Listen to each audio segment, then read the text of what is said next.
today's episode, we're going to talk about various aspects of a refugium. My name's Russ Kickle, and welcome to another episode of American Reef.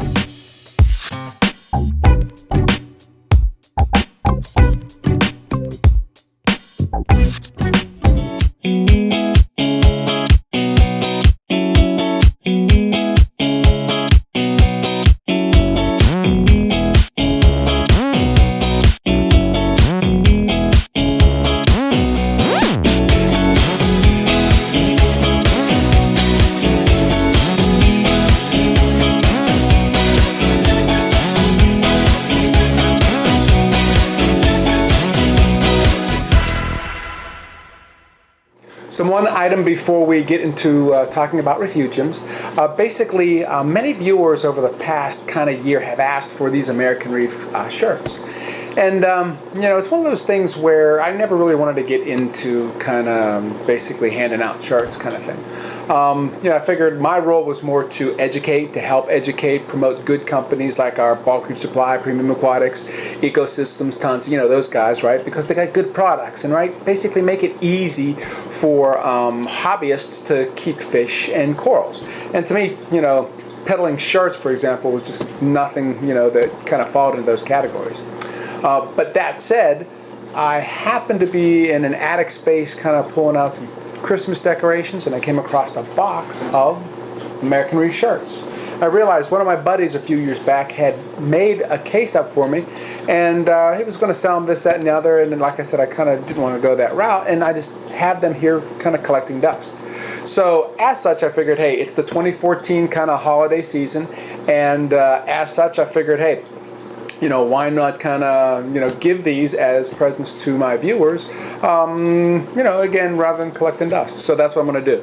And the way I'm going to do it is basically I'm going to mix it in with the HPD, meaning what I'll do is out on the AmericanReef.com website, bottom center of the page, you'll see that selection, right, with a buy now, the PayPal buy now option. Well, basically, what we'll do is I'll take, and if you purchase an HPD, I'll just give you one of these shirts. And again, quantity's limited, like I said, 25 to 35 is what I have. I got small, medium, and large. And so what you'll do is you'll kind of see that option out there as far as what to select from. And when they run out, I'll just pull that option off. As far as the cost, the way that I'll do is I'll set it up for like one container, for example, with the shirt being probably somewhere around 33 bucks, right? Because we've got 20 bucks for the food and roughly, you know, 11, 12 bucks for shipping, that kind of thing. So, you know, that math says it's actually going to be $32. So what I'll do is have $32 for that. And then what I'll do is I'll have a quantity 1 HPD or 2 HPDs, because remember, since we've got to jump up into that medium flat rate kind of USPS box, there's all kind of room in there, so you can fit probably 2, 4, 6 kind of in there even with the shirts. So with that being said, what I'll do is I'll have a couple kind of, we'll say, the common order quantities that people purchase, and if you want more, just let me know, and you know, I'll kind of work it out with you via email, that sort of thing. Again, remember, AmericanReef@me.com. Now with that being said, let's on to refugiums. Again, over the past month, 2 months, I've been getting a lot of questions about refugiums in general, and we know that I've used kind of the miracle mud in my refugiums, and I like it a lot, right? However, the questions have been more about general. Hey, what about refugiums? You know, best place for them, how they work, that sort of thing. And so I got to thinking about it, and I remember an episode that we had with Gary. Remember, Gary was the store owner who had lots of service accounts that had a lot of kind of history with kind of refugiums, and he had a really cool setup in his shop. So I looked back at that episode and thought, you know what, it's still pretty much pertinent today. And, you know, rather than me kind of create something from scratch, let's just kind of re-air that, and let's hear what Gary has to say, because he made some good points, especially on locations of refugiums, that a lot of people don't consider, right? So what we're going to do now is we're going to go back to that episode, and let's hear what Gary has to say about kind of, you know, again, why we have refugiums, some neat basically ways to set them up, and basically, you know, the inner workings, so to speak, of a refugium. Hey, Rob. Hey, Russ. Tell me what a refugium is. Well, what a refugium is, it's a separate system off of your main system that's going to incorporate macroalgae, some sort of live sand bed, usually a little bit of live rock, and then the combination of all those microorganisms that would live in amongst that algae, rock, and sand. Okay, so what is the exact function of the refugium then? Well, it has a multitude of functions. One, you have your plants. So the macroalgae uses photosynthesis and all those functions that algae use in the wild naturally to benefit the reef system. Sure. So you're using plants as almost part of the filter, okay? Sure. Then you have your rock that has all its organisms in it, your bacteria, your sponges, your worms, all those organisms that also provide functions for the reef tank. Your worms feed corals. Their waste actually feeds the corals. So you can develop a heavy worm population in there that's not going to be predated upon by your wrasses and angelfish, and if you have a butterfly in there or anything else that would, you know, really inhibit that population. And then you have your sand bed that allows all those worms and bugs and copepods to thrive in and amongst the sand bed. So it's actually threefold. You have your macroalgae, you have your live rock, and you have your sand bed that's all separate from the main system and allows all those organisms to develop without being eaten. Cool. So food, Right. And then you got filtration. That's right. And what's the sand? Oh, the sand is just, again, it's part of that whole biological system, right? Exactly. Okay, so you just described to me the why I want one and the Right. components of it. What about the wheres? Where do they go? Well, the location of a refugium, naturally it goes underneath the aquarium. However, you can put it above the aquarium. Not too many hobbyists do that, but it's not a bad way to do it. So let's talk a little bit about putting a refugium above your aquarium. 55-gallon reef tank Okay. connected to a 40 long Okay. that drains into a sump that has a refugium in it. Now, that's what we want to cover. We want to cover the sump with the refugium and go over some of the details related to this refugium. Bob, I'm looking at you and your sump slash refugium. All right, so first we have the drains that run into the far end, in this situation, the left side of the reservoir. The reason I do that is because I don't want all that agitation inside my refugium. I want my refugium to be kind of still. I want water flowing through it, but I don't want a lot of flow or current in there that really disturbs the refugium. Okay. We still have about 1,000 gallons an hour moving through there, but it's volume, not any pressure. Sure. I also have my protein skimmer in the same side of the reservoir as the drain. So the air bubbles, the cavitation that's happening in there is all separated from the refugium. So I don't have a lot of air bubbles inside my refugium. I don't want all those air bubbles sticking to the leaves of the macroalgae. It tends to cause a lot of slime algae and just really disrupts the overall health of the refugium. So I want it to be nice and clear, and I don't want it still, but I don't want it, you know, aggravated. Sure, sure. Okay? Now what I did was I have a small 30-watt bulb that provides the overall lighting on this particular refugium. There's all sorts of lighting you can use on it. You'll be very surprised at how effective a low-watt bulb really does work on a healthy refugium. Now, it's very important that the healthy refugium is really going to reflect the overall health of your whole system. So it's going to take all parts to be working correctly for the refugium to be healthy. So I'm just assuming that your water chemistry is straight and the rest of your system is doing well. Sure. Now, let's talk for a second about lighting and how you're going to utilize the light as far as scheduling. Okay? What I do here at the shop and what I found to be the best light cycle is 10 hours on, 2 hours off, 10 hours on, 2 hours off. And you You could buy those inexpensive timers and have all the little tabs on it to provide that. I don't care what schedule you put that 10 on, 2 off, 10 on, 2 off. Doesn't really matter. But what is important is that you're providing some darkness for that refugium. You know, a lot of refugiums I've seen, they'll run them 24 hours a day. And I found that I got better growth out of the refugium by giving it those 2 periods of darkness. Do you have to actually replace the light bulb like you do in a reef tank? Well, you always want to keep everything replaced as it should be replaced. So a fluorescent bulb is really good for about 6 months. Okay. So if you're using a small fluorescent light fixture, you want to change your bulb every 6 months. Okay. What will happen is you'll start to develop some of the other adverse algae, like red slime algae, that could be caused from that old bulb. What are you going to grow in this thing?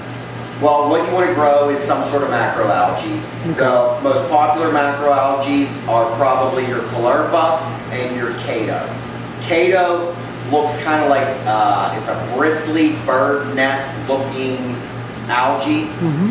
It's very popular because it's really good for all the copepods and stuff to live in and develop in, and it's really hard to kill. So that's probably why it's the most popular. Sure. Now, the different types of Caulerpa are effective as a macroalgae in a refugium. The problem is that they have a tendency to crash. And what I mean by crashing is they go asexual and blow out all the green inside them and turn white and turn your whole tank green. That usually doesn't hurt anything, but all your algae died, your refugium crashed, so you kind of got to start over. However, what I did find though is if you do that light cycle with that little bit of darkness, I've had very little problems with it crashing. And that's what I have in here is a lot of different types of Caulerpa. Okay, so let me zoom in on there so we can kind of see what Caulerpa looks like. And all this algae can crash, but giving it that little bit of darkness, I haven't had it crash. And the big refugium that you saw in the beginning of the episode, that's almost all Caulerpa. And it's been here for years, and it has not crashed yet.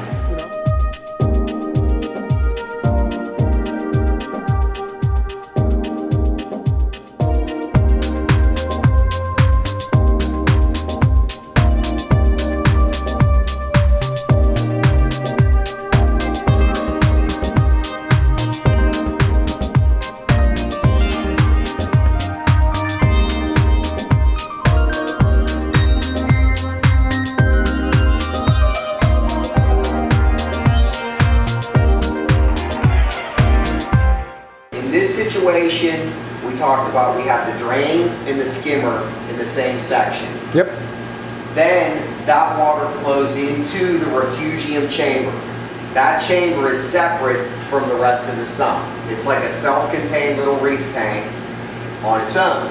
Sure. So the water gently flows through the reef or through the refugium. And I think I can get a picture of that. All right. So I've got the left chamber, we'll call it first. You can see the separator in the middle, and then feeds over to the refugium. Now, obviously, not every hobbyist can do a reservoir this big underneath their aquarium. But the general idea is all I'm trying to get across. Sure. You want to keep that refugium from encroaching onto your equipment. You want to keep the macroalgae, the coralline algae, the sand from getting into your equipment. You're protecting your equipment from the light and the algae. So you want to keep that light as focused on the refugium as you can and try not to leak any light out onto the rest of your equipment, or it's just going to become more messy and more maintenance, right? Yep. So then this system right here, I have my pump actually 4 feet away from my refugium. So none of that encroachment is going to get into my pump. You can't see it from that angle, but this particular system runs through a whole nother empty reservoir that is sealed from my refugium. There it is.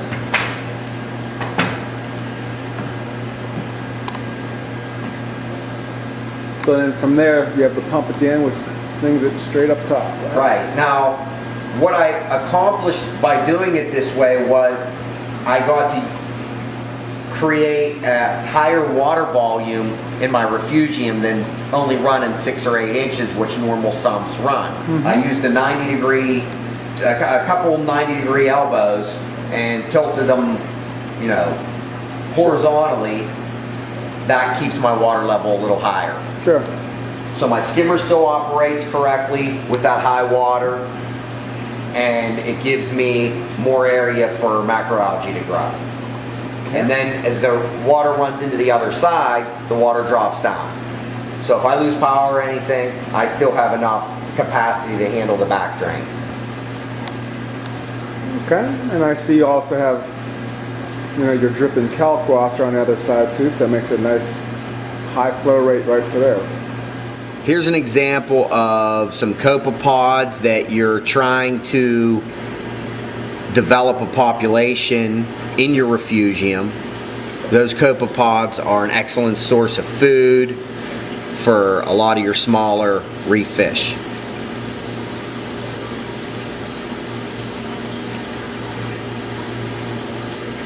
Right now, I'm feeding the refugium some rotifers. What that does is supply food to the small copepods, to your worms, feather dusters, all those organisms in your refugium to get them really, ultimately to get them to overpopulate your refugium. The better you feed your refugium, the better that those small organisms will develop.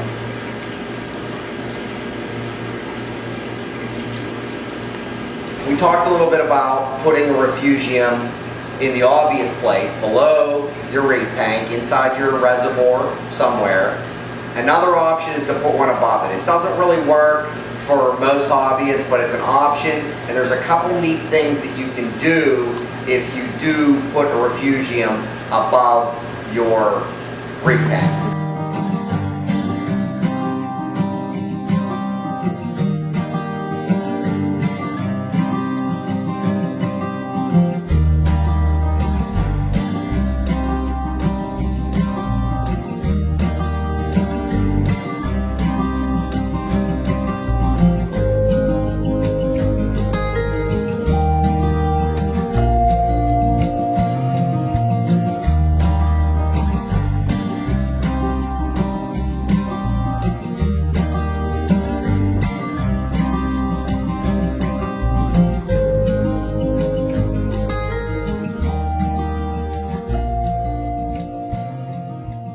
One of the benefits of putting a refugium above the reef tank is that the drain, which is right there, gravity feeds down into the main reef. What you can do with that drain is a pretty cool little trick. What I've done is I mounted a small LED light above that drain. And when the main lights are off, the LED light kicks on, and what happens is all the copepods go up towards that drain. Yep. And end up in your reef tank so your fish can feed on. Nice. But you can do the same thing on your main tank. You can put an LED light near your pump intake on that opposite light cycle, and it will attract the little copepods to feed your fish. So that's an advantage of putting it up top. The difference is when they go through your pump, sometimes they get shredded up a little bit, but when they go through the drain, they definitely come back in your main reef tank alive. So you can feed it, effectively. And if you do some kind of custom cabinet, it's neat to be able to see your refugium. I mean, you can do a lot of neat things up there. You can put seahorses up there. You can put a lot of small fish that might either get beat up in your big tank, or you just never see them. They're just shy and high, where the macroalgae adds a lot of nice hiding places for them to feel safe, that they'll come out more than they would in your big tank. Okay. You showed me the refugium with all the little copepods in it. How do I get them all? How do I get them started? Well, that's a good question. If you have healthy live rock, healthy macroalgae, healthy sand, you'll get everything you need. Uh-huh. You can always add more by purchasing specific copepods, whether it be from a local store or the internet. Right. But if you're patient and you buy healthy plants, sand, rock, that'll all come with it. They'll be there. They're naturally there. And how long does it take to develop into a point where it actually feeds your tank, for example? So That's really hard to say. I mean, it really depends on how healthy those three are. Okay. But it'll be there, it'll develop, just be patient, it'll grow, and you'll have, within 6 months, you'll have a blooming refugium. The macroalgae you should be able to purchase from a good reef store, a local fish store that is predominantly reef tanks. Sure. You can obviously purchase it somewhere on the internet. You want to look for, my first choice would be the Cato, second choice would be some type of Caulerpa. If you get that macroalgae healthy, it'll have a lot of copepods in it to start with. If you're not happy with the population of copepods, then you can purchase specific copepods. I know eBay, there's a bunch of different sellers who sell specific copepods to populate your reef. Now, are there any copepods better or worse than another? You know what, honestly, I just think a combination of 2 or 3 types of copepods, should make any hobbyist happy with their little refugium. Okay, good deal. So let's kind of wrap it up then. Tell me, is a refugium worthwhile doing? I think a refugium is definitely worthwhile doing. Okay. The combination of the rock, sand, and plants benefits your reef tank tremendously. It's a natural filter, and anytime you use natural filtration on aquariums, you can't go wrong. That's the best. The Mother Nature's the best. Okay, good deal. So it's good to do. It feeds it. It filters it, right? Yes. Anything else to add? I think one of the key points I hope I got across was that you want to keep that refugium separated from your equipment, because it really will affect the performance of your pumps, especially power heads, long term. So try to develop a refugium that's segregated from that equipment. Okay. Other than that, you really can't go wrong as long as you maintain good water chemistry, get healthy parts as far as your sand, rock, and macroalgae. You really can't screw up. Good. Good deal.